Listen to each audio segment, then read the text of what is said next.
handouts or review materials must be treated with utmost confidentiality. It shall be the responsibility of the person whose name appears therein that the handouts or review materials are not photocopied or in any way reproduced, shared, or lent to any person or disposed in any manner. Any handouts or review materials found in the possession of another person whose name does not appear therein shall be prima facie evidence of violation of RA 8293. Top-notch review materials are updated every 6 months based on the current trends and feedback. Please buy all recommended review books and other materials. Hey everyone, my name is Dr. Carl Lavillo. You can call me Dr. Carl. For today, we will be having the part 2 of organ system integration of the cardiovascular system. So let's start.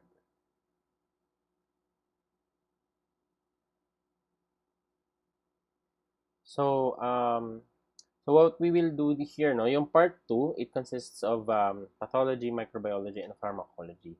So what I did was, I did not set apart the sections for patho, micro, and pharma. Kasi, as we discussed the pathology of the specific diseases included in the lecture, what I did was, I incorporated the discussion for micro and pharma already.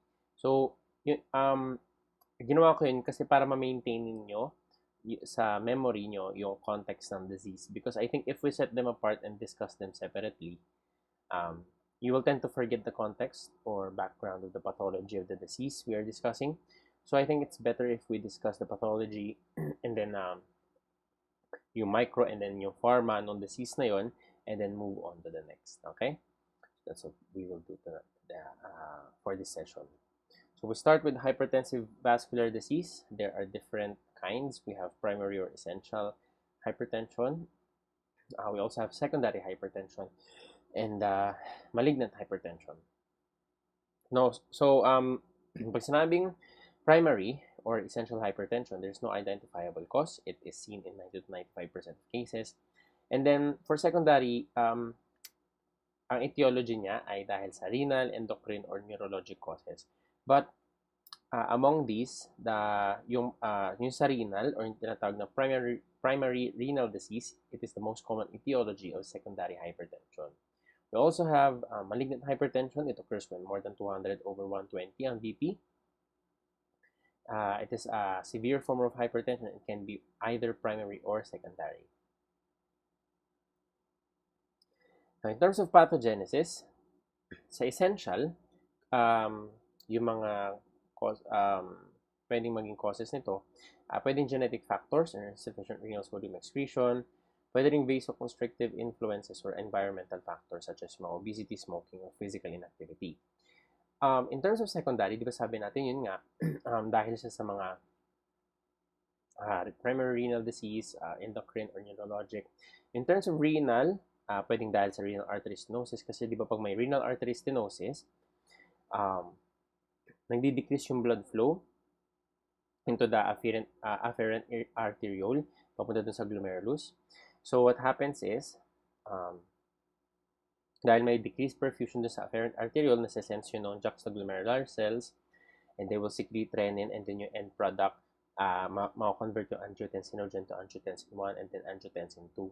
And then yung angiotensin 2 naman yung magpapa-increase ng, kasi di ba may vasoconstrictive effects ang angiotensin 2. So, ang mangyayari ay eventually magkaroon ng hypertension. So, that's how renal artery stenosis causes secondary hypertension. We also have other etiologic factors, mga endocrine. It can be Conn syndrome or dito nagkakaroon ng increased aldosterone.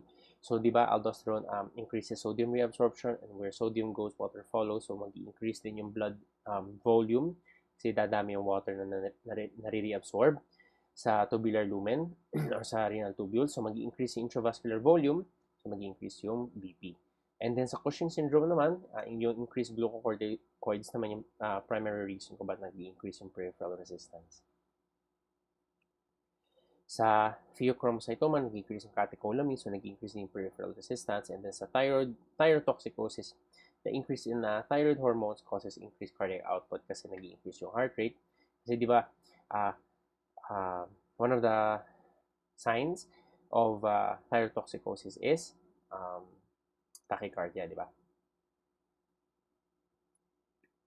So sa vascular pathology naman ng hypertension, what we see, the common feature is luminal narrowing. And what you will see is arteriolosclerosis. There are two types, no? So pag sinabi nating arteriolosclerosis, ang sinasabi dyan is, ang definition nun is hardening of the arteries with arterial wall thickening and loss of elasticity. So, ibig sabihin, nagiging stiff in a way yung arteries, no? So, there are two types of arteriolosclerosis. We have hyaline and hyperplastic. So, pag sinabing hyperplastic, commonly associated with diabetes mellitus and essential hypertension. So, what you will see is homogeneous pink hyaline thickening.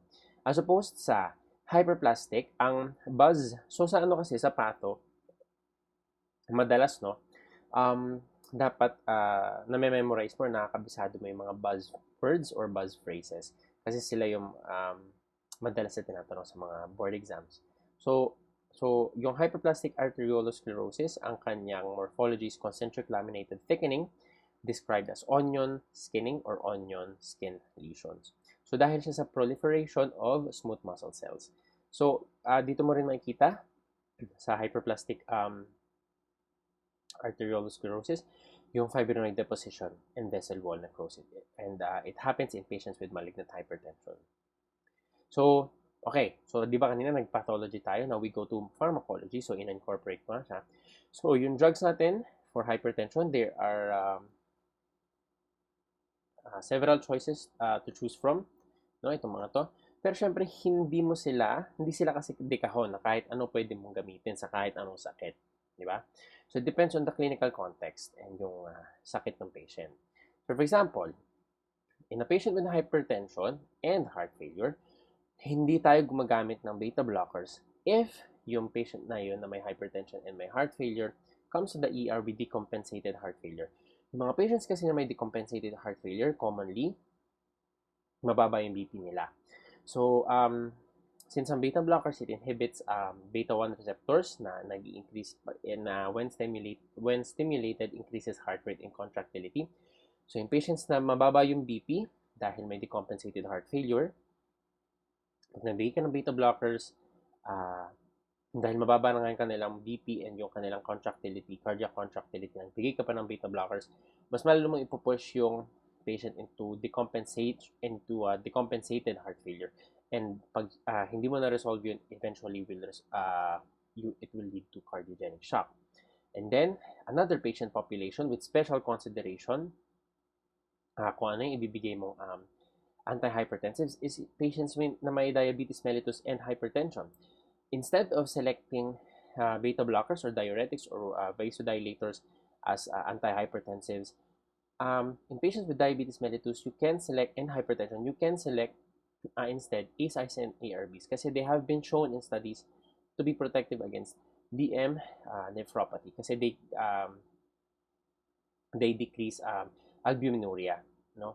Na toxic kasi sa mga renal tubules. So, if you give ACEs and ARBs, you decrease the albuminuria and you protect the patient against the progression ng DM nephropathy niya. And then, in patients with diabetes mellitus, na kung for example, nagtitake ng insulin, you can opt to not give them, or you should be cautious in giving them beta blockers. Kasi di ba, in patients nagtitake ng insulin, they are prone to hypoglycemic symptoms if hindi sila kumain, tapos for example, ng breakfast, pero nagturok sila ng insulin, tapos hindi sila kumain. They can precipitate hypoglycemia. Now, signs and symptoms of hyperglycemia is sympathetic nervous system activation. So, they will feel tremors, and then tremors, tapos parang diaphoresis, tachycardia. Now, if you give beta blockers, mabablock niya yung mga symptoms na yun, and the patient will not recognize na nag-hypoglycemia na siya. So, madedelay yung kanyang pag-seek ng help para ma-relieve yung kanyang hypoglycemia. Madedelay yung pag-seek niya ng source of glucose para ma-resolve yung hypoglycemia. Until such time na sobrang bababa na ng sugar and mawala na yung serum glucose, and then maging comatose na siya, no? Mawala na ng malay. So you have to be cautious in giving beta blockers in patients with diabetes mellitus. And then in patients with asthma naman and hypertension, you should avoid non-selective beta blockers para ma-prevent mo yung beta-2 receptor-induced bronchoconstriction. Kasi pag sinabi non-selective beta blockers, ini-inhibit nila yung beta-1 and beta-2 receptors. Pag sinabing selective beta blockers, ini-inhibit na lang, ang ibinablock lang nila or ini-inhibit lang nila is yung beta-1 receptors. Di ba yung beta-1 receptors?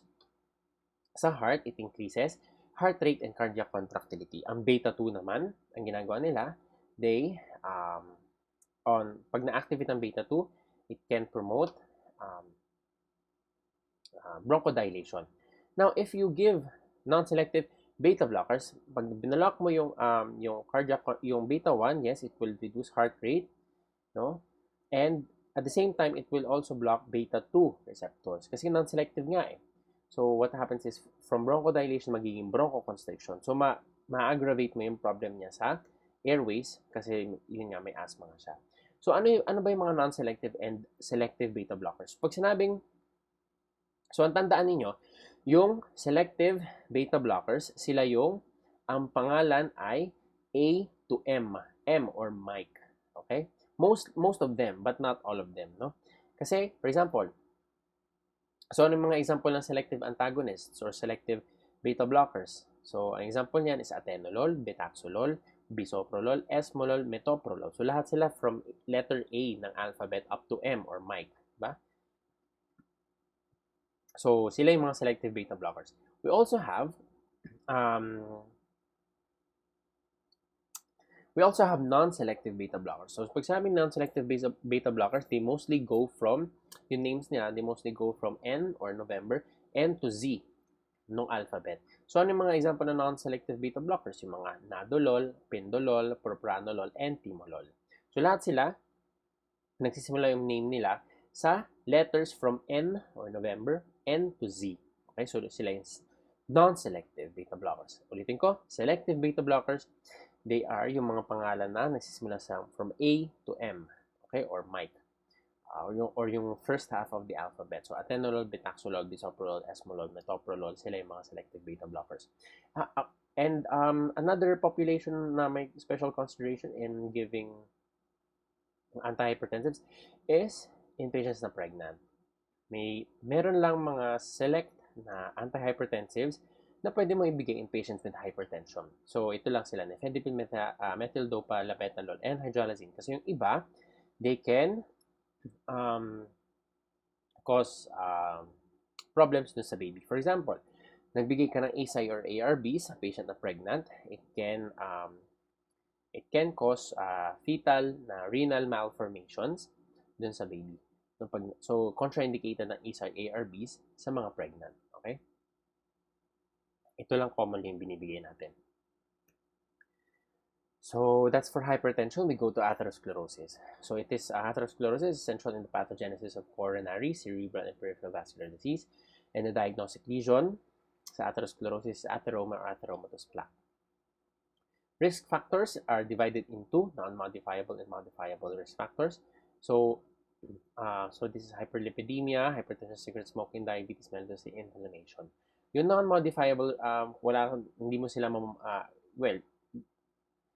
sa word itself, it's non-modifiable. So, wala kang magawa sa genetic abnormalities mo, sa increasing age, being male, and family history. Dito, pwede mo pa itong makontrol. Okay? Pwede kong magbigay ng gamot, you can stop smoking, you can give antihypertensives or this meds for dyslipidemia. Okay? So, yung atherogenesis ng atherosclerosis, no, how it forms. So, nagsisimula tayo sa normal artery. So, magsimula tayo sa normal artery. So, this is the lumen, the endothelium. Smooth muscle, itong makapal na pink na to. Okay? So, yung unang nangyayari is endothelial dysfunction. So, pag sinabing endothelial dysfunction, nagkakaroon ng damage dun sa endothelium. Okay? So, yung two important causes of endothelial injury leading to damaged endothelium ay hypercholesterolemia and hemodynamic disturbances. So, ano ibig sabihin ng hemodynamic disturbances? So, for example,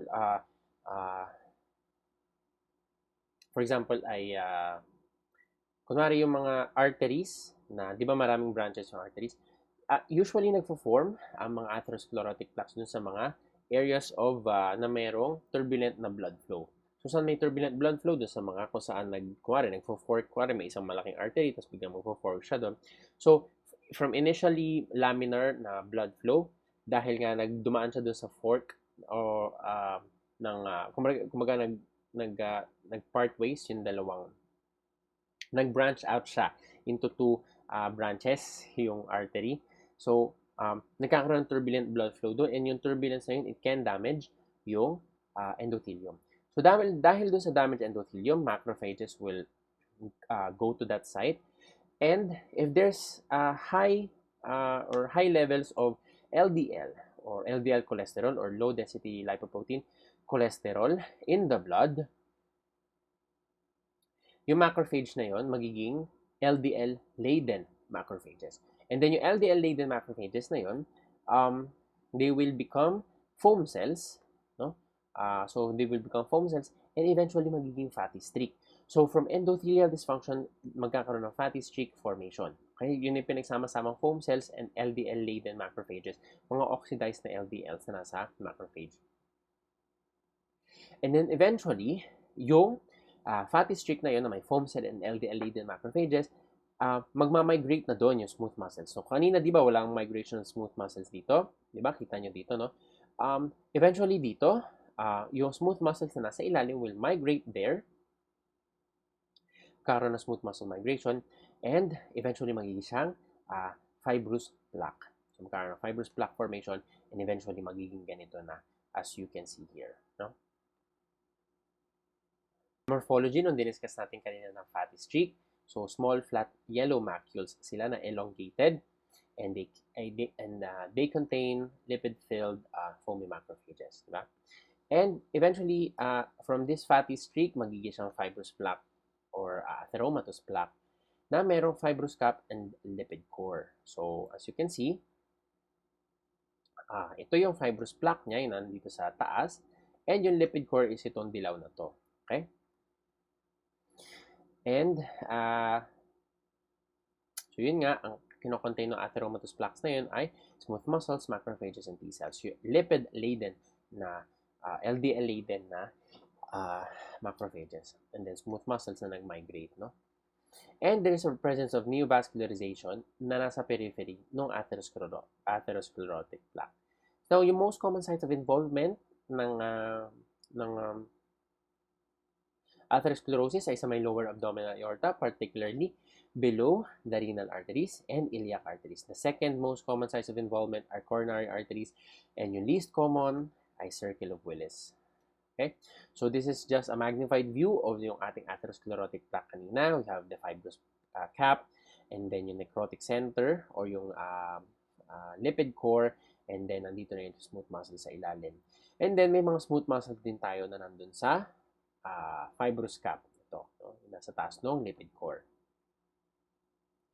So ano yung mga possible na pathologic changes sa mga atherosclerotic plaque? It can result into a rupture, ulceration, or erosion, or it can also magkaroon ng hemorrhage. It can also lead to atheroembolism or aneurysm formation. So pag sinabing rupture, ulceration, or erosion, so ang nangyayari, no? Sa loob kasi ng atherosclerotic plaque na yan, may mga thrombogenic substances. Now, pag na-erode or nag-rupture dahil manipis yung fibrous cap, pag manipis yun, pwede mag-rupture yung atherosclerotic plaque, exposing the blood to thrombogenic substances. Now, pag na-expose yung blood na mayroong platelets and coagulation factors, na-expose siya sa thrombogenic substances na nasa loob ng lipid core, it can form a thrombosis. So, from initially,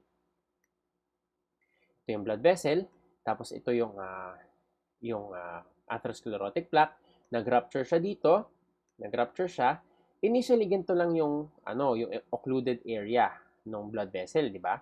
Tapos dito dumadalo yung blood. So pag nag-rupture yan, tapos na-expose yung blood sa thrombogenic substances, magkakaroon ng thrombus dito.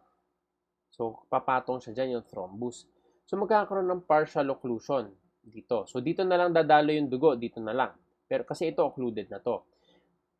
Pag lumala yung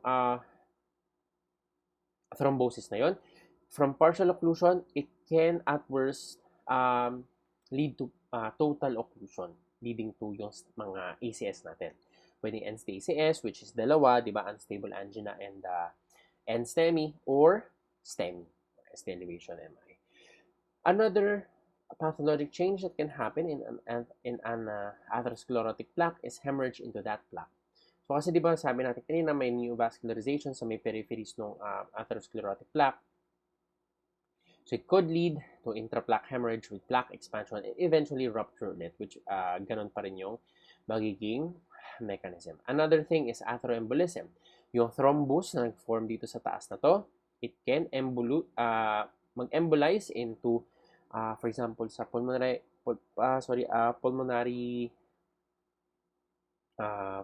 vessels, or it can also lead to embolism into the distal na branches of the arteries, okay, as microemboli.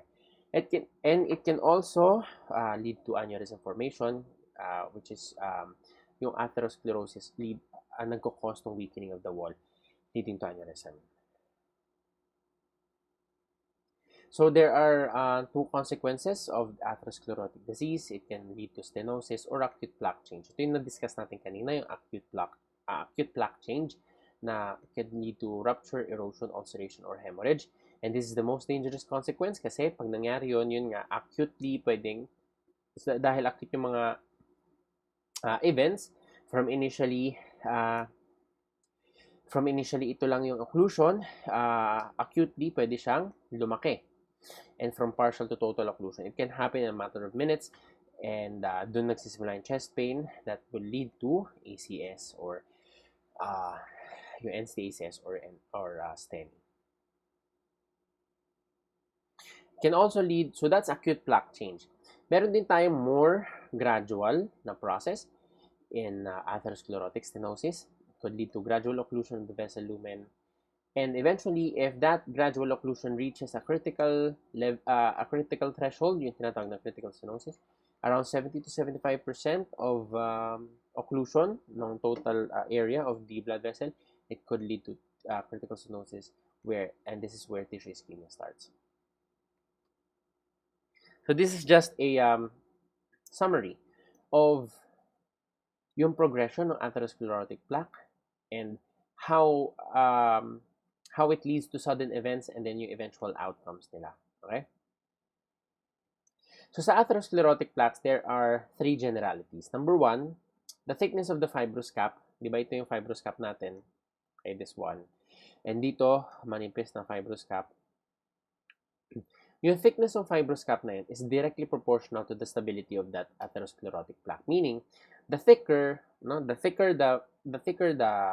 fibrous cap, the less likely it would result to rupture. And the thinner the fibrous cap, more likely siya mag-rupture. Okay? Number two generality sa mga atherosclerotic plaque is size of lipid core. Okay? So, it is inversely proportional to stability, meaning the thicker the lipid core, the less stable it is. So, tingnan mo to. Thin yung fibrous cap, makapal yung lipid core as compared dito. So, kaya siya yung nag-lead to plaque rupture. Okay? Pero hindi naman lahat ng ganito yung characteristic is plaque rupture. No? It can also lead to erosion lang and thrombosis. No? And the third generality is the degree of inflammation. It is inversely proportional to stability. So, ibig sabihin, the more inflammation present sa may atherosclerotic plaque, the more prone it will be to plaque rupture. No? So, ito yung na-discuss natin kanina. It starts with a normal blood vessel, and then secondly, magiging fatty streak, and then magkakaroon ng intimal thickening, eventually magkakaroon ng atherosclerotic plaque. Kasi magkakaroon ng formation of fibrous cap and then lipid core.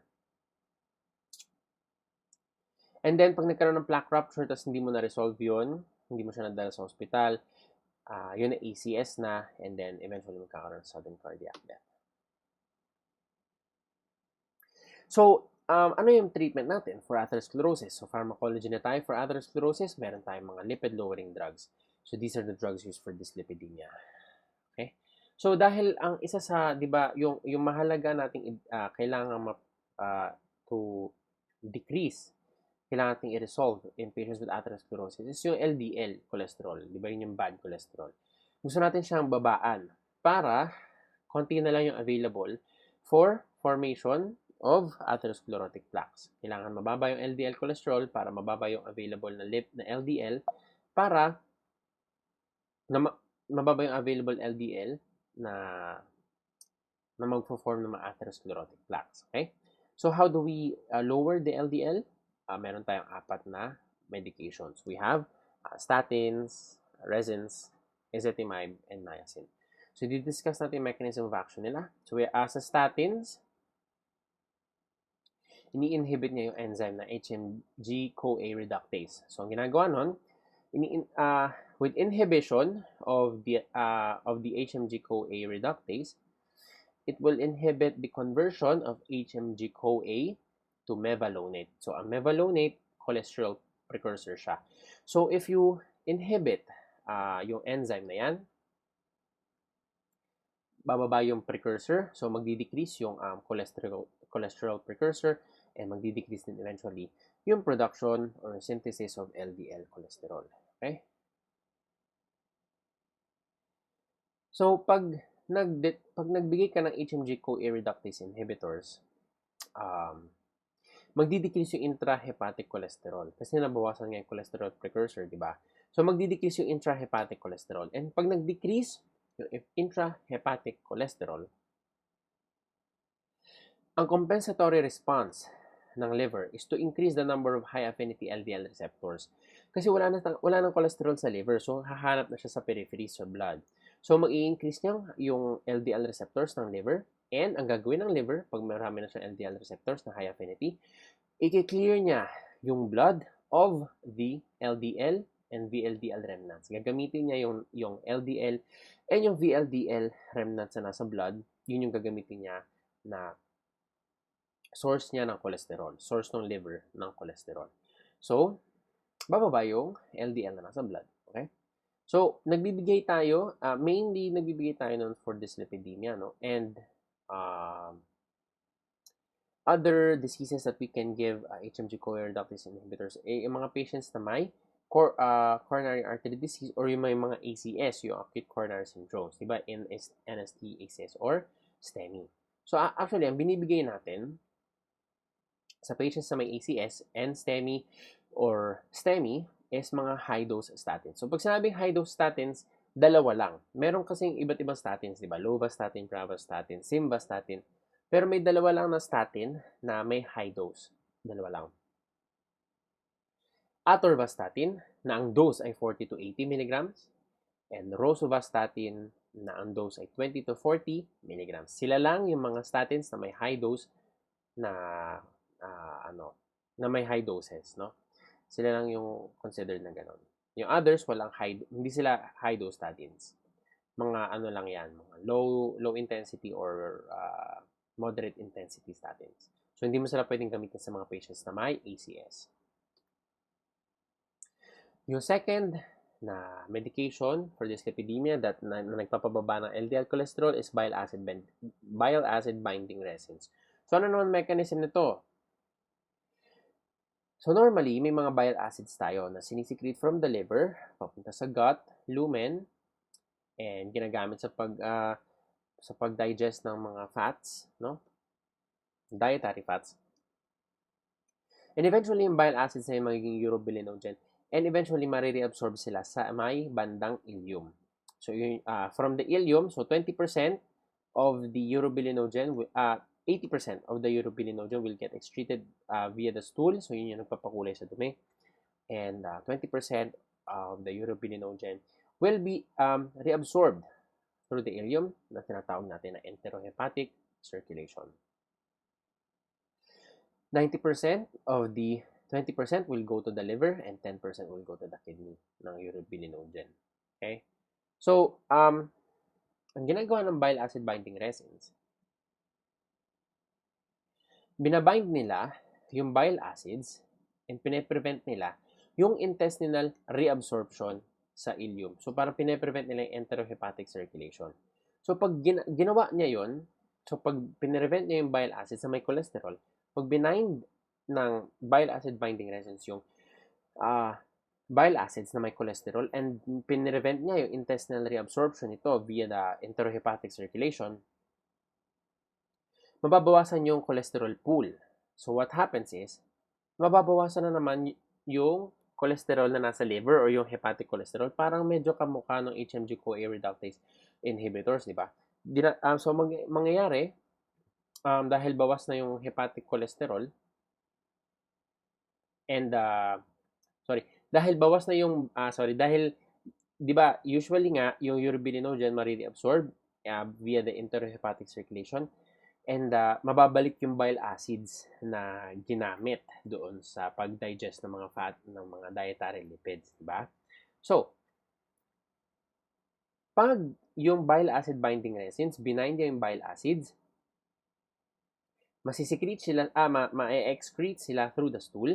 So, ibig sabihin, mababawasan yung bile acids na i-recycle ng liver na may laman na cholesterol. So, ang mangyayari, no, yung ibang cholesterol na nasa liver, gagamitin ng liver to synthesize new bile acids kasi wala na siya walang bumalik kay liver through the enterohepatic circulation kasi nga binind ni bile acid, di ba? So babalik so dahil walang bumalik sa kanyang bile acid, sabi ni liver, gagawa na lang ako ng bagong bile acids with the hepatic cholesterol na meron ako, no? So meaning madadivert yung hepatic cholesterol into synthesizing new bile acids. So, ang mangyayari, yung cholesterol na sana ay ginamit ni liver sa ibang bagay, igagamitin sa paggawa ng new bile acids. Tapos, bababa yung total cholesterol ng liver. So, anong gagawin ni liver? Dahil pinanggawa niya ng cholesterol, pinanggawa niya ng bile acids yung mga cholesterol niya. Dahil bawas na yung hepatic cholesterol ni liver, ang gagawin niya, i-increase niya ulit yung high affinity LDL receptors para kukuha ulit siya ng LDL from the blood to clear the blood of LDL na cholesterol. Okay, so parang medyo kamukha siya ng HMG-CoA reductase inhibitors na nag-i-increase ng high affinity LDL receptors para mag-increase yung LDL removal from the blood. Okay? So bababa ulit yung LDL na nasa blood. Now another medication for cholesterol to decrease the cholesterol in the blood, yung LDL, is ezetimibe. So, actually, simple lang naman ang ginagawa ng ezetimibe to prevent cholesterol absorption at the small intestine brush border. Okay? So, ano yung ini-inhibit ni ezetimibe na transporter? Yung NPC1L1. So, NPC1L1 transporter, siya yung nag-mediate ng uptake ng cholesterol from the gut lumen papunta sa blood. So, if you inhibit that, nape-prevent yung cholesterol absorption. Okay? Niacin. So, maraming mechanisms of actions ang niacin. So, ito yung the following. It inhibits lipolysis by hormone-sensitive lipase. So, ano ba yung hormone-sensitive lipase? So, ang hormone-sensitive lipase, na-activate siya by catecholamines. And catecholamines, they get secreted during periods of stressful situations. So, pag na-secrete pag na-activate yung hormone-sensitive lipase, it will promote lipolysis and the release of free fatty acids from adipose tissue, no? So, ang ginagawa ni niacin, ini-inhibit niya lipolysis na to para ini-inhibit niya yung lipolysis by hormone-sensitive lipase para hindi mag-release yung adipose tissue ng mga free fatty acids. Okay? So, bababa yung LDL sa body, sa blood. So, yung net effect ng niacin is to reduce LDL cholesterol, triglycerides, and VLDL, and to increase HDL level. So, sa mga nabanggit natin na medications kanina, wala pa tayong nabanggit na nakakapagpa-increase ng HDL, di ba? Niacin pa lang yun. So, ang mahalaga na board exam na naman concept in terms of niacin is is that it causes cutaneous flushing. Okay? So, may iba ring drugs na nagkakos ng cutaneous flushing. We have vancomycin, adenosine, niacin, and calcium channel blockers.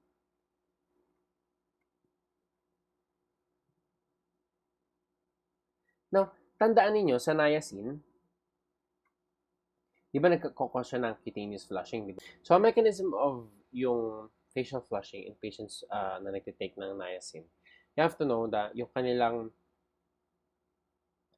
facial flushing is prostaglandin mediated and not histamine mediated. So, bakit mahalaga yung malaman? Kasi, pag nalaman mo na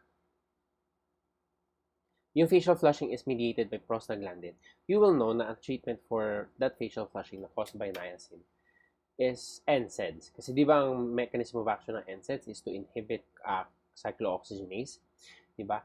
And cyclooxygenase yung enzyme na nagko-convert ng arachidonic acid into the different prostaglandins. So if you give NSAIDs sa patients na may nagtitake ng niacin and nagkaroon sila ng flush face, ma-treat mo yung facial flushing na yun. Ngayon, kunwari, so you have to know that. You have to know that mechanism. Kasi that will tell you na dapat hindi ka magbigay ng antihistamines sa mga patients na may facial flushing na dahil sa niacin. Okay? So this is just a very nice illustration of the summary of yung mga dyslipidemics na na-discuss natin kanina and their mechanism of action. So this is from USMLE First Aid for the USMLE Step 1 na book. So ito yung na-discuss natin kanina, di ba? Na yung HMG-CoA.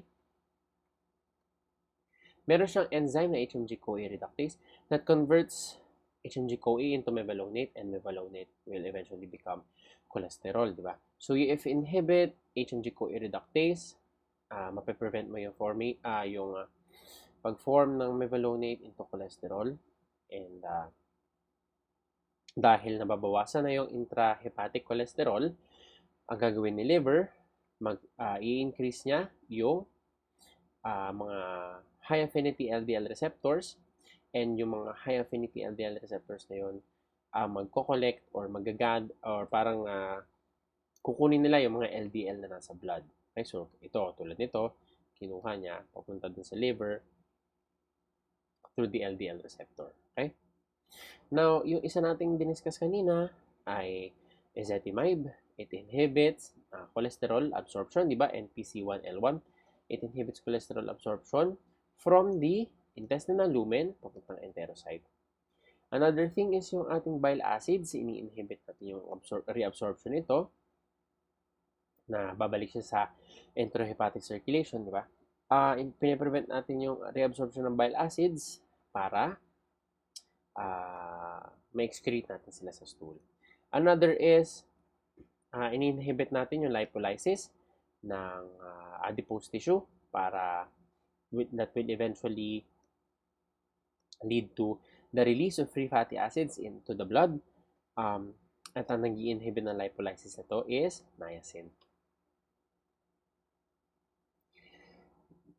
Next, we go to aneurysms and dissection. Okay, meron tayong, so ang aneurysms, they are defined as localized abnormal dilatation of the blood or the heart. And there are two types. You can be true or false na aneurysm. And there are different forms of aneurysm. So we have true aneurysm, saccular or fusiform. And we also have false aneurysm. So, yung risk factors ng aneurysm and ng dissection, medyo magkapareha sila. No? So, medyo hindi mo kaya talagang i-separate totally itong dalawang disease processes ito ng aneurysm and dissection. Kasi yung risk factor for aneurysm is hypertension and ganun din sa dissection. So, ang dissection naman, the blood tunnels in between the layers of the walls. As you can see here, ito yung layers of the wall, ito yung muscular layer, and then ito naman yung tunica intima. So, sa dissection, nag-extravasate yung blood, so, pumupunta siya sa gitna ng intima and media. And the most common cause ng dissection is intimal tear. So, pag may butas dun sa intima, dun talaga papasok yung blood. Okay? And yung dissection, ito yung dinidivide natin into different classifications. Meron tayong DeBakey and Stanford. Meron tayong DeBakey 1, 2, 3 and Stanford Type A and Type B. So, para matandaan ninyo kung sino yung may 1, 2, 3 and yung may A and B, tandaan lang ninyo yung pag pinronounce nyo sila, ilan yung kanilang syllables. Diba? DeBakey, so DeBakey 1, 2, 3. And we also have Stanford A and B. Okay? So, tandaan din ninyo, ang DeBakey 1, ay parang nag-drawing ka ng 1. 1. Okay, ganito ang drawing mo ng 1, di ba? So, ibig sabihin, ang DeBakey 1, it involves the whole of the aorta. Okay, from the ascending to the descending, at saka abdominal aorta. So, pag sinabi naman DeBakey 2, it only involves the ascending aorta. And pag sinabi natin ng DeBakey 3,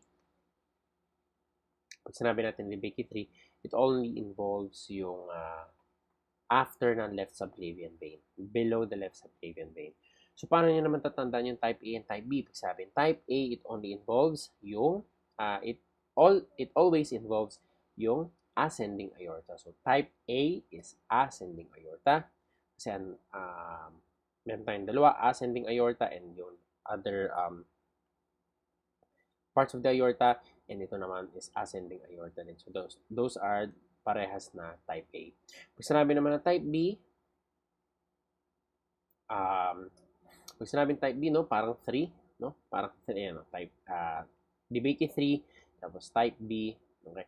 Pag sinabing type B na Stanford, below the left subclavian artery. Okay? Below.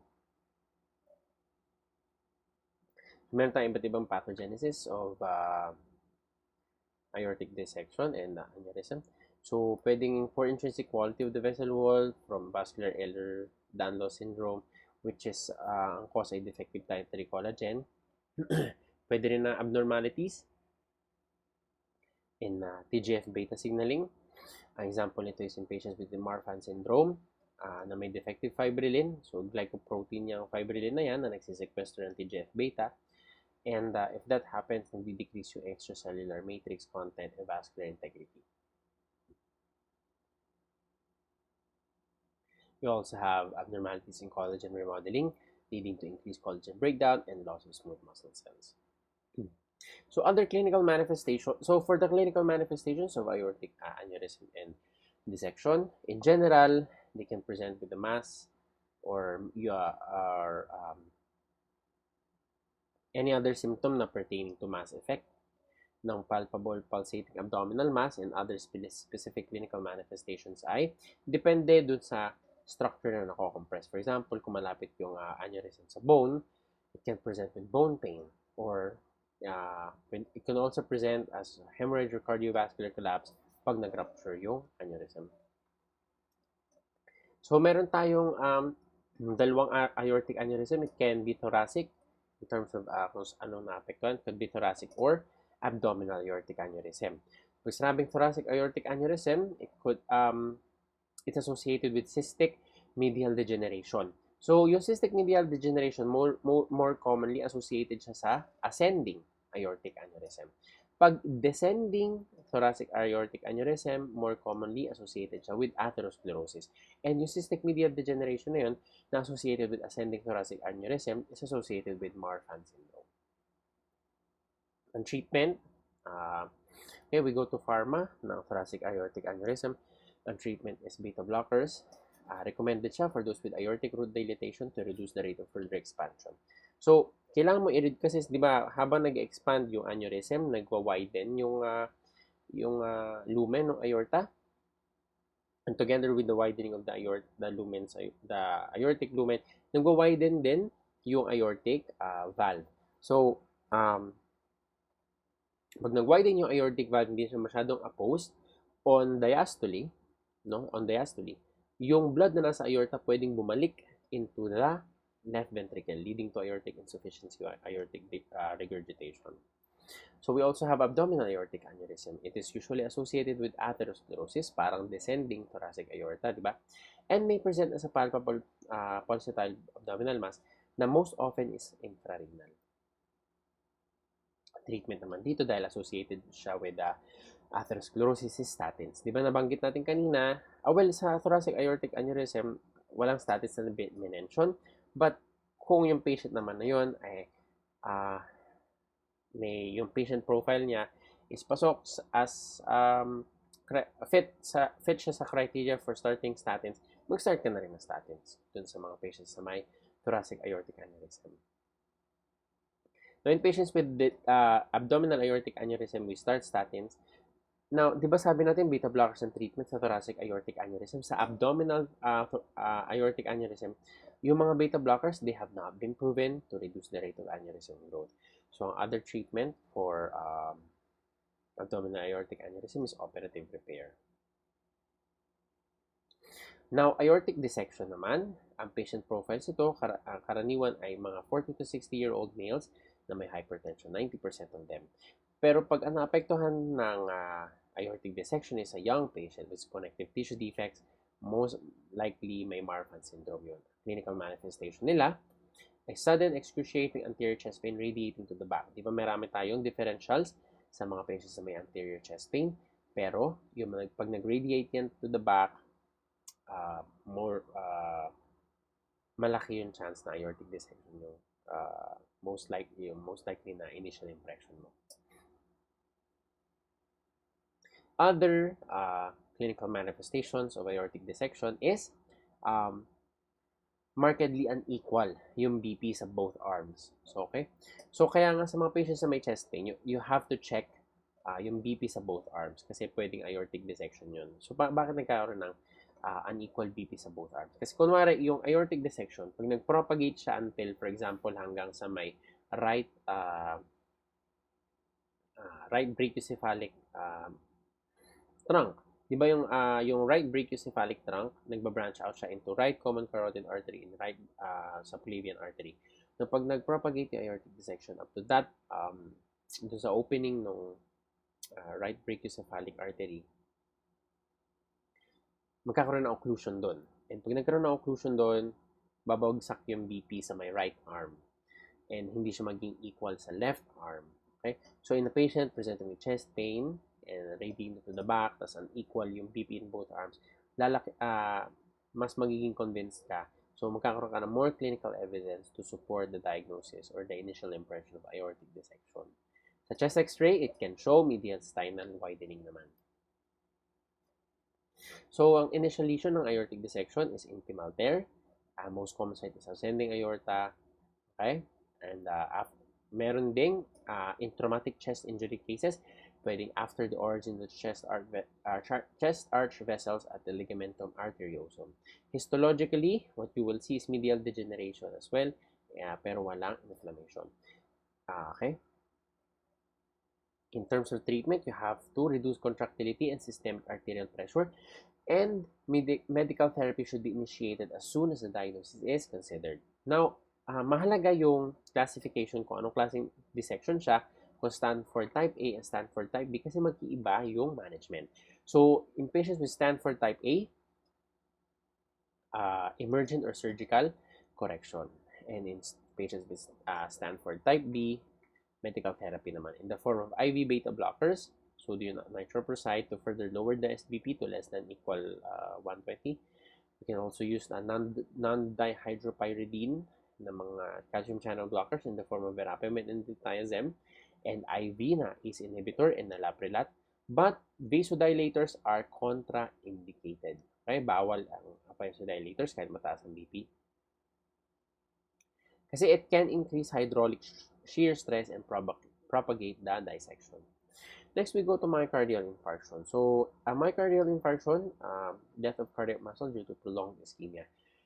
And sa mga patients with myocardial infarction, there's loss of contractility of the myocardium within 1 to 2 minutes of the onset of severe ischemia, and eventually magkakaroon ng irreversible injury if hindi mo ma-resolve yun after 20 to 30 minutes. The earliest detectable feature, so lagi itong tinatanong, okay, ano yan, buzz phrase yan sa pathology. Earliest detectable feature of myocyte necrosis is sarcolemmal membrane disruption. So there different patterns of myocardial infarction. It could be transmural or subendocardial and multifocal microinfarct. So pag sinabing transmural, buong wall, no, from here hanggang sa labas. Now, nangyayari yan pag nagkaroon ng epicardial vessel occlusion and wala kang nagawang intervention. So, kumbaga, buong muscle, buong thickness ng muscle ang nagkaroon ng infarction kasi hindi mo siya nadala kumari sa ospital, gano'n. And they would present sa ECG as ST elevation. Now, ang subendocardial ischemia naman, nangyayari yan pag may acute plaque change, nagkaroon ng lysis of thrombus, and then the blood flow gets restored. Sabihin, hindi naging totally occluded yung blood vessel. So, hindi naging transmural. Hindi buong thickness ng myocardium na nagkaroon ng infarct. Subendocardial lang. Ito lang. Okay? And sa ECG, it would present as ST depression. So, the most common coronary artery occluded, coronary artery that is occluded is the left anterior descending artery, which is a branch of the LMCA or the left main coronary artery. Okay? So the LAD or the left anterior descending artery supplies the anterior wall of the LV near the apex, anterior portion of ventricular septum in the apex. The right coronary artery supplies the inferior wall. Okay? And the left circumflex naman supplies the lateral wall of the LV. Sa gross morphology, grossly, no, wala ka pa makikitang changes pag less than 12 hours pa lang. Okay? After the 12 hours, from 12 to 24 hours, magkakaroon ng congestion and extravasated blood. And then on the 3rd and 7th day, magkakaroon ng granulation tissue, and after several weeks, magkakaroon ng fibrous scar. But microscopically, no, sa gross morphology, di ba wala pa makikita pag 12 hours? However, pag microscopic morphology, 6 to 12 hours pa lang, magkakaroon ka na ng coagulative necrosis. So that's microscopically. And then on the 1st to 3rd day, acute inflammation by PMNs muna. Okay, PMNs yung mauna dun sa site of infarct. And then on the 3rd and 7th day, macrophages na. 7th and 10th day, granulation tissue, and then eventually healing by fibrosis. So this is just a table na makikita ninyo sa inyong handouts. I will just leave that to you to read. Okay? So this is just, ang pinapakita lang dito is yung gross features and yung light microscope findings sa myocardial infarction. Now, in order to diagnose patients with ACS, no, it depends on these three things: presentation, ECG, and troponin. Diba? So, sa presentation, kung so it exists in a spectrum. No? So, kung low ang likelihood na ACS yung patient if yung chest pain niya is hindi diffuse, meaning localized lang. Tapos, pag dito lang, medyo tumataas yung likelihood. Pero, if diffuse yung chest pain, tapos may radiation pa sa both arms, most likely yan ay case of ACS. And then on ECG, nag-increase yung likelihood of being ACS pag may changes. For example, kung ST depression or ST elevation. Tapos, maliban sa ECG, is serum troponin. Kung negative, low likelihood of ACS. And then kung positive ito, and then may ST depression, most likely that would be STEMI. Samantalang pag may ST depression, pero may negative in troponin, that would be unstable angina. Okay? Na syempre, kung ST elevation and mataas yung troponin, obviously that's STEMI. So, in terms of cardiac biomarkers, we have cardiac troponins and CKMB. So, it matters a lot na alam ninyo yung time of detection and return to normal. Kasi parehas lang naman yung peak nila. So, actually, medyo close lang naman yung time of detection ng cardiac troponins. Mauna lang siya na 1 oras, 3 to 12 hours, and then CKMB is 48 hours. They peak at the same time, but yung kanilang return to normal is mas mabilis mag-return to normal yung CKMB. So, mahalagang knowledge to, no? Kasi, for example, in patients na nag-re-MI or remyocardial infarction, kuwari nag-MI sila today, and then the next week nag-MI ulit sila. After 7 days, nag-MI ulit sila. ang kukunin mo na cardiac biomarker by that time, para masabi mo na baka nga nag-re-MI siya or nag-ACL, nag-myocardial infarction ulit siya, ang kukunin mong biomarker is CKMB. Bakit? Kasi by that time, on the 7th day, yung CKMB, nag-return na sa normal. So, ibig sabihin, pag nag-present ulit yung chest pain yung patient after 7 days, nag-present ulit with chest pain, at kumuha ka ng CKMB, by that time, returned na to normal yung CKMB levels.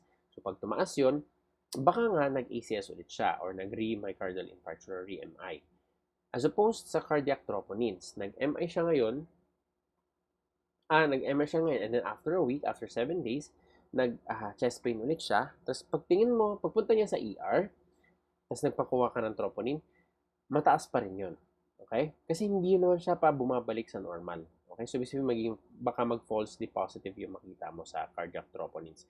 So, CKMB yung mas may value para malaman natin kung nag-re-MI yung patient. Okay? So, ito yung mga consequences of myocardial infarction. Marami sila. So, we have contractile dysfunction, which can lead to cardiogenic shock, papillary muscle dysfunction, which can lead to post-ischemic mitral regurgitation, myocardial rupture, arrhythmias, pericarditis, chamber dilation, mural thrombus, ventricular aneurysm, and progressive late heart failure. So in terms of treatment, so pharmacology na ulit tayo, we have antiplatelet therapy. Ito yung mga doses nila. Usually, may kita mo sa clinics is aspirin and clopidogrel. We have antiplatelet therapy, and we also have anticoagulant. So, antiplatelet, anticoagulant. And then, yung mga antihypertensives natin, mga ACEs, ARBs, beta blockers. And then, we also have statin. Di ba nabanggit natin kanina? Meron tayong dalawa lang na statin na may high dose. Yung kanilang form, we have Ator na 40 to 80 and Rosu na 20 to 40. So, those are the only two high-dose statins. And we also give lactulose and proton pump inhibitors. Nagbibigay tayo ng lactulose para hindi sila umire.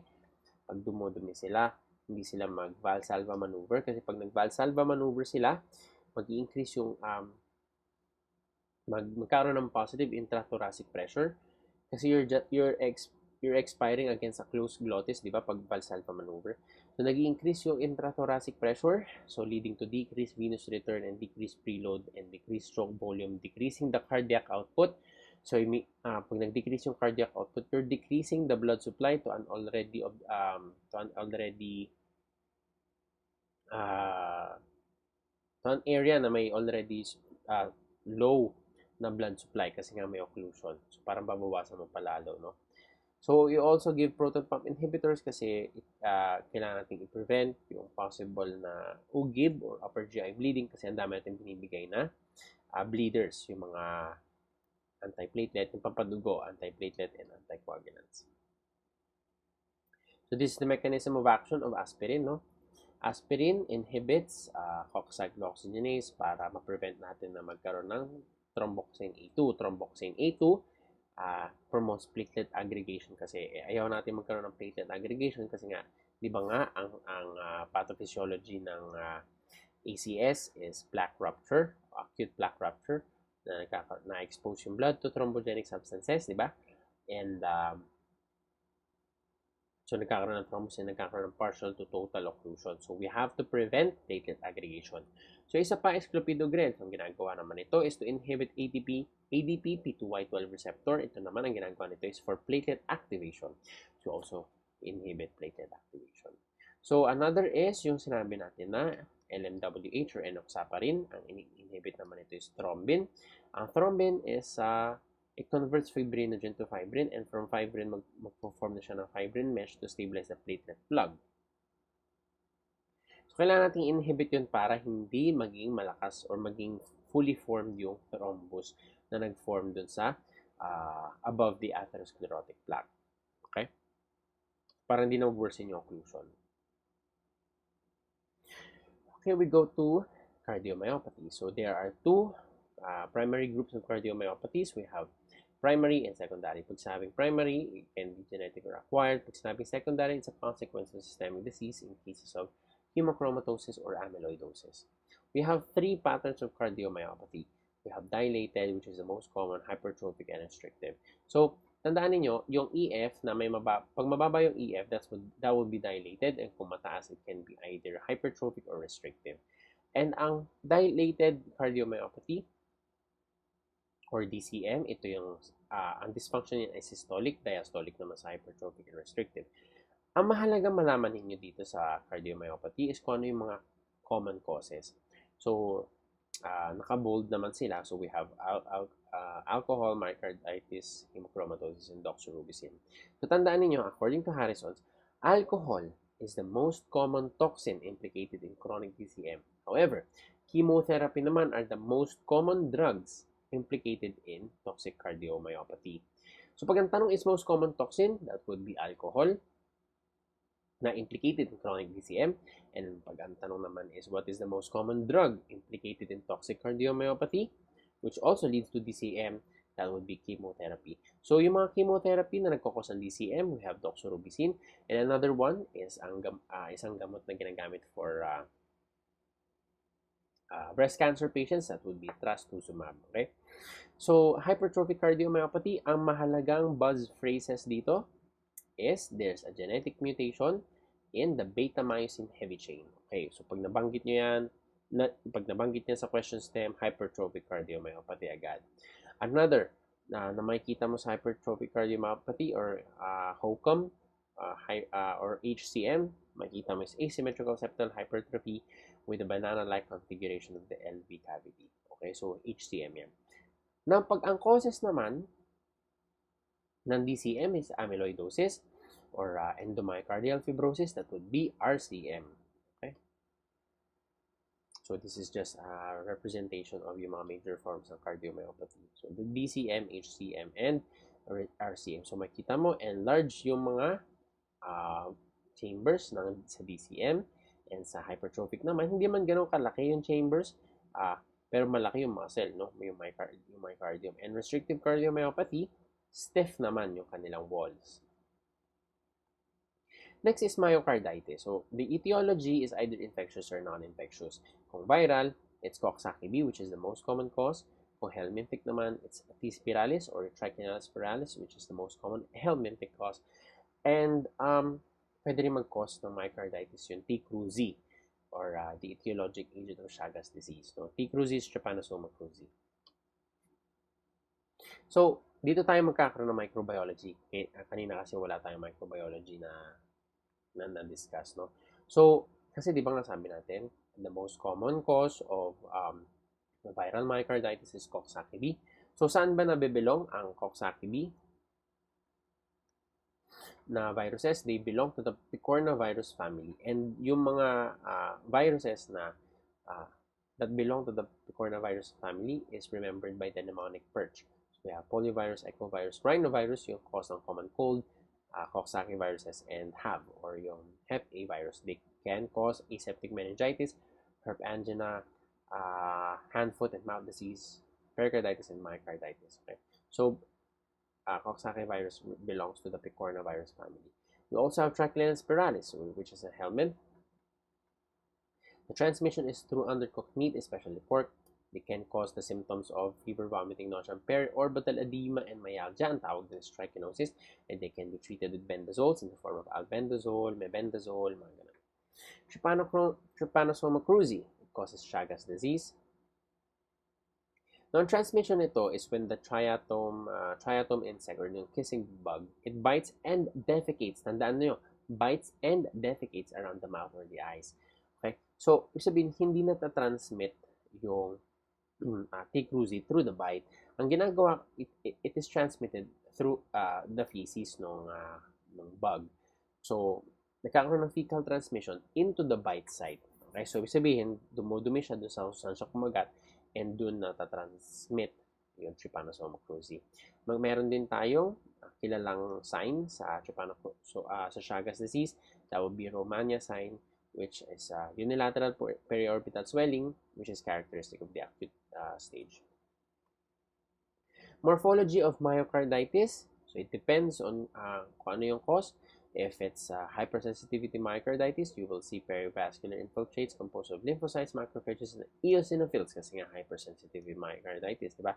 And then, kung giant cell myocarditis, it would makikita mo histologically is multinucleated giant cells. Okay? And then, kung Chagas disease myocarditis, you will see trypanosomes naman. Okay? Now, cardiac tumors. Well, cardiac tumors are not that common. Um, primary malignant tumors are rare. Pero pag ang tinanong sa patho is what is the most common primary cardiac tumor in adults, that would be myxomas. But if the question is in children, that would be rhabdomyoma. Okay? So there are different common sources of metastasis to the heart. So pwedeng lung, breast, melanomas, leukemias, or lymphomas. No, ang myxoma ay most commonly yung location niya is in the atria, more commonly sa left atrium than the right atrium, and it is associated with several syndromes, no? It could be associated with the Carney complex and the McCune-Albright syndrome. Now, ang presentation ng myxoma is yung tinatawag na ball valve obstruction. So what happens is, for example, nakahiga yung patient, ito yung mitral valve orifice, ito yung left atrium kung saan nandito yung myxoma. Kung nakahiga yung pasyente, ito yung myxoma, ito yung mitral valve orifice. Pag nakahiga yung pasyente, hindi naman siya dumidikit doon. Pero pag nag-upright siya, by gravity, bababa yung myxoma into the mitral valve orifice. Hinaharangan niya yung diastolic blood volume na pupunta sa left ventricle, leading to decreased stroke volume and decreased cardiac output. So, pero pag humiga ulit siya, mawawala ulit yung obstruction kasi pag humiga ulit siya, babalik ulit yung myxoma and mawawala yung harang niya into the mitral valve orifice. So, yung tinatawag ng ball valve obstruction. So, usually single lang siya, and gross morphology, you will see soft translucent papillary villus lesions with gelatinous appearance. Histologically, what you will see is myxoma cells embedded within acid mucopolysaccharide matrix. Na kung common yung myxoma sa atria, common naman yung rhabdomyoma, which is the most common primary cardiac tumor in children, sa ventricles. And it is associated with tuberous sclerosis na complex. So ano ba yung mga ibang findings natin sa tuberous sclerosis? So ano mga buzz phrases dun, buzzwords, yung mga adenoma sebaceum sa ilong, mga papillar lesions sa ilong ng patient na may tuberous sclerosis, shagreen patch, no? Parang rough na patch ng skin sa pwedeng sa may lower back, mga ganun, okay? And what you will see on histologically is large cells with increased glycogen sa rhabdomyoma and spider cells. Heart failure. So, sa patients na may heart failure, it could be left-sided or right-sided. So, pag sabi left-sided heart failure, ang etiology is yung mga ischemic heart disease, hypertension, mga valvular diseases. And ang mahalaga malaman ninyo dito sa mga patients na may heart failure is nagkakaroon ng pulmonary congestion. Kasi di ba pag may left-sided heart failure, nagbaback up yung blood into the left atrium. From the left ventricle, babalik na left atrium, pabalik ng pulmonary vein, and then into the lungs. So what happens is, nagkakaroon ng pulmonary congestion and edema, pulmonary edema. So dahil bumabalik doon, nagkakaroon din ng blood into the alveoli. So nagiging hemosiderin-laden yung mga macrophages na nandun sa alveoli. So leading to hemosiderin-laden macrophages known as heart failure cells. Sa right-sided heart failure, the most common cause is left-sided heart failure, not cor pulmonale, which is right-sided heart failure from a pulmonary disease. For example, COPD, diba? So, yun yung mga nagkakos ng cor pulmonale. But the most common cause of right-sided heart failure is left-sided heart failure. Okay? So, mahalaga malaman ninyo dito sa right-sided heart failure is dahil nagbaback up naman yung blood from the right side of the heart pabalik sa right atrium and then into the IVC. So, nagkakaroon ng congestion sa liver. So, yung tinatawag natin na nutmeg liver. Pag naman, what you will also see sa mga patients na congestive hepatomegaly is centrilobular necrosis. Yun yung tinatawag natin na cardiac cirrhosis. We will also see congestive splenomegaly and some effusions and peripheral dependent. Treatment for these patients, uh, uh, in patients with heart failure with reduced ejection fraction, so ito yung ang ejection fraction is less than equal to 40. Pag sinabi namang heart failure with mid-range ejection fraction, that's 41, 49%. Pag sinabi naman na heart failure with preserved ejection fraction, that's ejection fraction or EF of more than equal 50%. So in patients with HFrEF or heart failure with reduced ejection fraction, ang binibigyan natin gamot ay ACE inhibitors, beta blockers, and ARBs if for ACI intolerant. So yun yung mga nagkakaroon ng cough, no, na dahil dun sa ACI. So ACI intolerant ang tawag nila dun, and then ARB. And then, so that's 2, ACI ARBs, beta blockers. Number 3 is aldosterone antagonists. Now, hindi naman lahat ng patients na may heart failure ay binibigyan natin ng beta blockers. So, hindi yun binibigay sa mga patients may acute heart failure. Kasi yung mga patients may acute heart failure, sila yung may mga hypotension. So, pag nabigay ka ba ng beta blocker sa patient may hypotension less than 90 na SBP, you will push the patient to further hypotension, which will result to shock or cardiogenic shock. And then, sa mga patients naman na yung iba nating gamot is angiotensin antagonists. So, nagbibigay tayo ng ACIs or ARBs sa mga patients na may heart failure kasi they can decrease ventricular remodeling. Ibig sabihin, cardioprotective sila. Now, we also talk about digoxin. So, kailan ginagamit ng digoxin? Kasi ito yung mga first line natin. So, kailan natin binibigay ng digoxin? If you have a patient na hindi kaya magbigay ng beta blockers kasi hypotensive, acute heart failure, congested,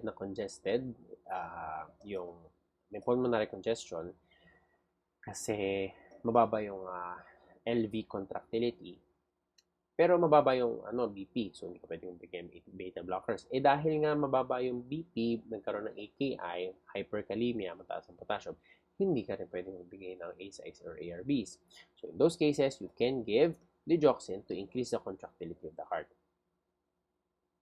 So ano ba yung mechanism of action ng digoxin? Bakit siya nakakapagpa-increase ng contractility? Dahil sa direct inhibition of the sodium potassium ATPase. So normally kasi ang ginagawa ng sodium potassium ATPase, naglalabas siya ng tatlong sodium tsaka 2 potassium naman ang pinapasok niya. Okay? And paglabas ng tatlong sodium na yon, dahil marami ng sodium extracellularly, okay, dahil sa sodium potassium ATPase, pupunta yung sodium kung saan yung kanyang from higher concentration to lower concentration. So, ang lower concentration niya is intracellularly. So, from outside, yung sodium, papasok siya through this, itong orange na transporter na to. And pagpasok ng sodium dyan, papunta sa loob ng cells, may lalabas na calcium. So, ang tawag din is sodium-calcium exchanger. Okay? But, ang ginagawa ng digoxin, is to inhibit sodium potassium ATPase. So pag inhibit niya ni digoxin, so imbes na yung sodium ay lumabas, may ipon yung sodium sa loob ng cells. Okay? So pag naipon yung sodium dito, okay? So they will try to find a way out. So sobrang daming sodium dito, di ba? So lalabasin diyan. So, pag lumabas yung sodium dyan, maraming calcium ang papasok. And pag maraming calcium ang pumasok, tataas yung intracellular calcium, more calcium available for muscle contraction, mag-i-increase yung cardiac contractility. Okay? So, ang mahalaga maalala nyo dito sa digoxin is kailangan nyo i-monitor yung serum electrolytes, particularly potassium. Kasi hypokalemia can predispose to toxicity. So, bakit kaya magkakaroon ng gano'n? Kasi dito yung sodium potassium ATPase, meron niyang binding sites for potassium. Now, kung masyadong mababa yung potassium mo dahil may hypokalemia ka nga, yung digoxin ang papalit dun sa potassium binding site ng sodium potassium ATPase. Ibig sabihin, mas maraming digoxin ang pwedeng kumabit sa sodium potassium ATPase Kasi nga, wala namang naka-position doon na potassium dahil nga may hypokalemia ka. So, magkakaroon ng digoxin toxicity. Ang tawag ay permissive digoxin binding at the potassium binding site of the sodium-potassium ATPase. Okay? Now, pag nagkaroon ng digoxin toxicity, how do we resolve it? We give the antidote na anti-digoxin Fab fragments. Pero kung yung patient naman ay mababa lang naman yung potassium kaya sa nagkaroon ng digoxin toxicity, you can just slowly normalize the potassium. Okay?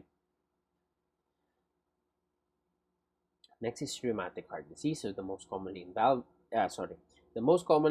valve is the mitral valve. Second most commonly involved is aortic, tricuspid, and then pulmonary.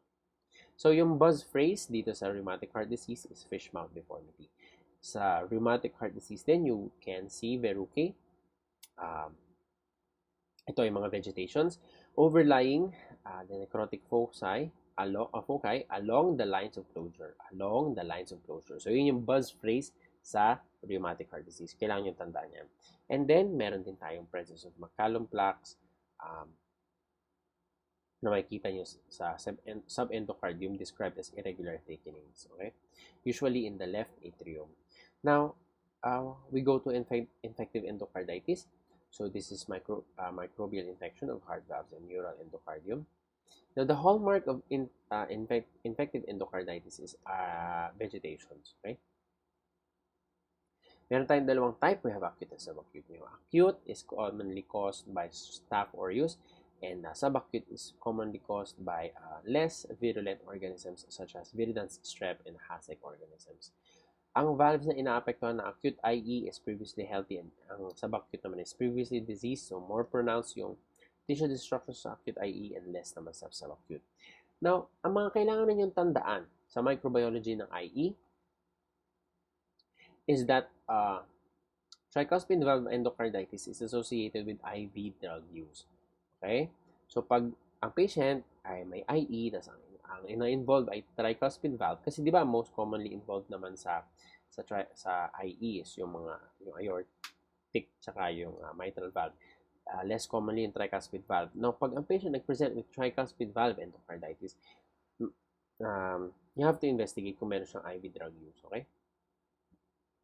So, para matandaan niyo, ito yung ating mnemonic. Don't try drugs. Don't try drugs, tricuspid, and drugs. Okay? So, para mas ma-associate niyo siya. So, itong slides na to, itong content na to is from, First Aid for the USMLE Step 1. Okay? Magandang book yun. So, ang mga microorganisms na associated with tricuspid valve endocarditis ay Staph aureus, Pseudomonas, and Candida. Now, if a patient naman, sa questions din, for example, sa board exam, may infective endocarditis yung patient, tapos may nakita kayong siya yung patient is may colon cancer, yung most likely na tutubo dyan is sa kanyang blood culture is strep bovis or previously known as strep calolyticus.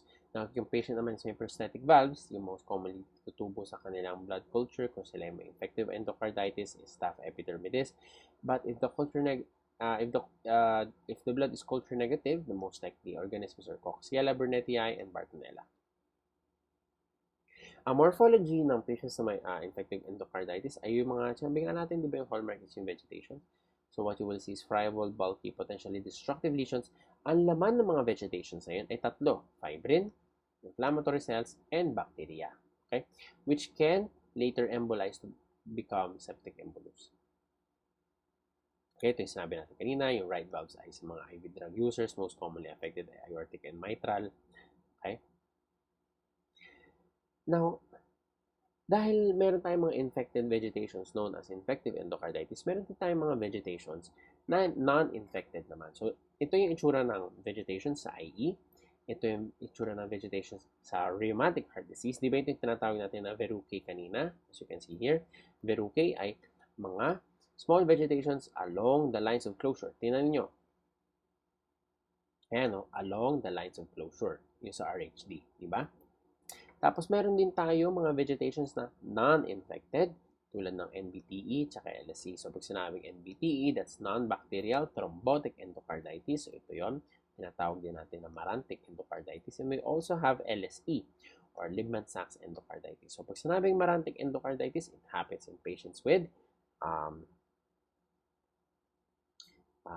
it happens in patients with with hypercoagulable states, and ito ay mga sterile thrombi, meaning wala silang bacteria.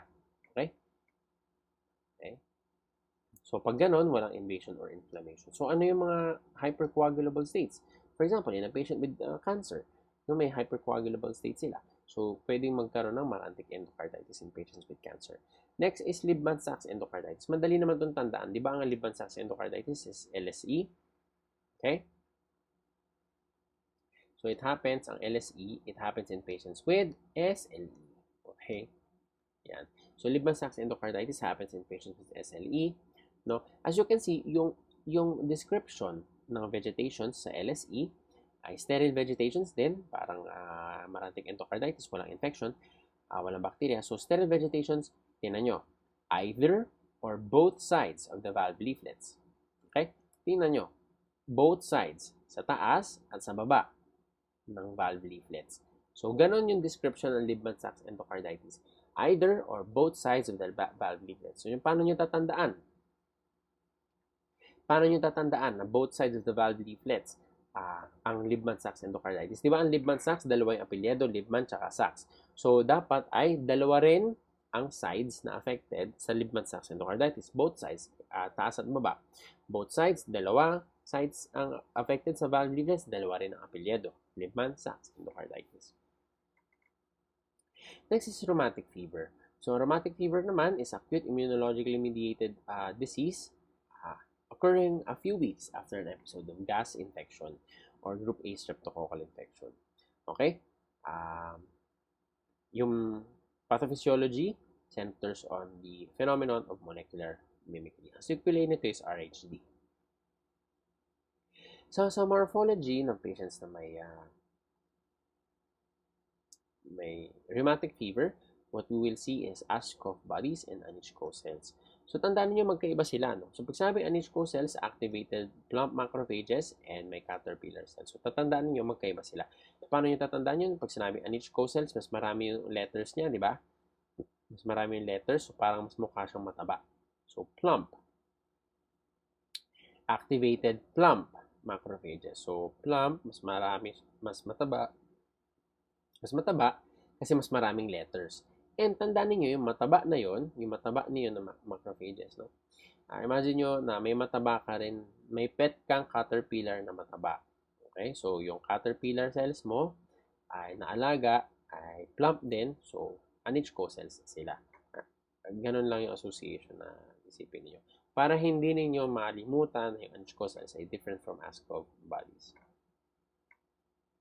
So, sa rheumatic fever, hindi makasabi natin, consequence siya of pharyngeal infection with GAB-HS or Group A, beta hemolytic streptococci. So, ano ba ibig sabihin ng beta hemolytic? Okay? Kung sinabi beta hemolytic, we have to differentiate that from alpha hemolytic. So, pag sabing alpha hemolytic, parehas naman silang gram-positive cocci, pero ang alpha hemolytic ay partial oxidation of hemoglobin, causing greenish or brownish color without clearing around the growth ng blood agar. So, ang examples ng mga alpha hemolytic ay strep pneumoniae and viridans strep. So, makikita nyo dyan, no? Hindi siya masyadong clear, di ba? Medyo greenish and brownish pa siya, di ba? Yung clearing niya around the growth ng alpha hemolytic bacteria. As opposed sa beta hemolytic bacteria, gram-positive din, pero dito is, di ba dito is partial oxidation, dito is complete. Beta hemolytic is complete lysis of RBCs. So, pale and clear na yung area surrounding the colon yun, the blood agar. As you can see here, malinaw na may clear area, no? So, mga examples ng mga beta hemolytic bacteria is Staph aureus, Strep pyogenes, or Group A strep, saka Strep agalactiae, or yung Group B strep.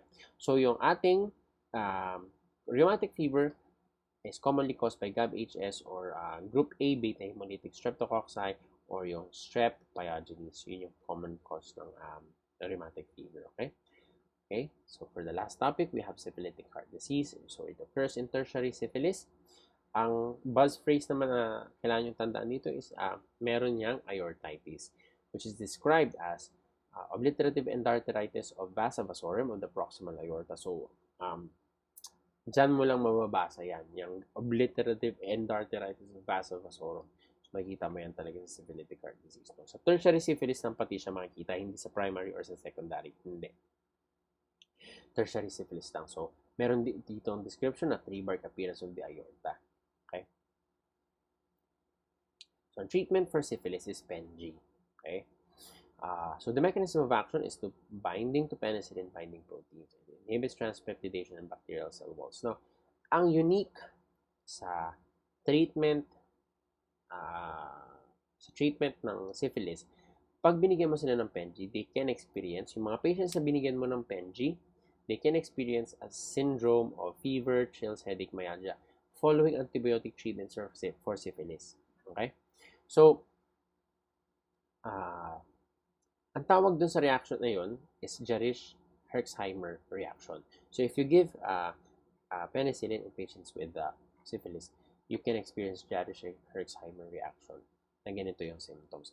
So, ang reason behind that is due to the host response to the sudden release of bacterial antigens. Kasi, pag nagbigay ka ng penicillin, mabilis mamamatay yung mga treponema pallidum.